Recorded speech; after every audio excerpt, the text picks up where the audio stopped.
பல விமர்சிச்சுட்டு வராங்க. அது ஒரு அரசியல் கட்சி நடத்துது அப்படின்ற மாதிரி பல இருக்கும். இதெல்லாம் வந்து எப்படி பாக்குறீங்க? அதுக்கு நான் என்ன பதில் சொல்றது? முருகன்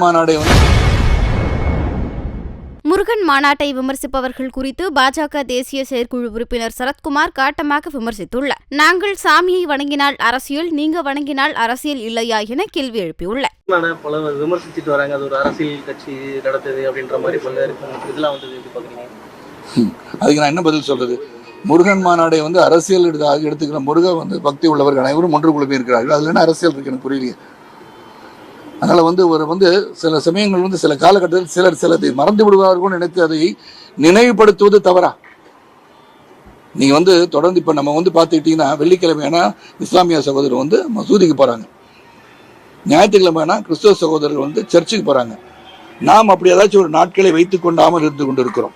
ஆக இனிமே இறை வணக்கத்தை இன்னும் கொஞ்சம் நீங்க வணங்க ஆரம்பிக்கணும் நம்மளும் அப்படின்னு சொல்றது தவறாக இருப்பதை கண்டு பார்த்தா இது உடனே கட்சின்றீங்களே.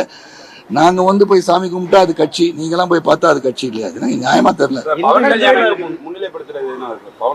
பவன் கல்யாண் டெப்டி சிஎம்மா இருக்காரு. அவர் இந்துத்துவ தத்துவத்தை அவர் ஒரு பக்தரா இருக்காரு. அந்த பக்தருக்காக அவர் வந்திருக்காரு. அரசியல் பண்ணல, அதாவது கட்சி நடத்தலைங்கிறப்ப அவங்க கட்சியை முன்னிலைப்படுத்தி சார் அதை நடத்திருக்காங்க. இல்ல அவர் பாரதிய ஜனதா கட்சியில இல்லையா? கட்சியில இல்லாதவர் ஒருத்தர் முருகரை வச்சுதான் அடுத்து அரசியல நகர்த்துறாங்க அப்படின்றதுக்காக இந்த மாடல் நடத்தப்பட்டது அப்படின்ற மாதிரி சொல்றாங்க. முருகரை வச்சு நகர்த்துறாங்க. இது மக்கள் புரிந்து கொள்ள வேண்டும் என்று நடந்த ஒரு சம்பவம், பக்தி இருக்க வேண்டும் என்று சொல்கின்ற சம்பவம். இதை நீங்க அரசியலாக்க உங்களை சொல்றேன் நான், நீ தப்பா நினைச்சுக்காதீங்க. யார் யார் இது அரசியலாக நினைக்கிறார்களோ அவங்க செய்யற காரியம் தவறுன்ற.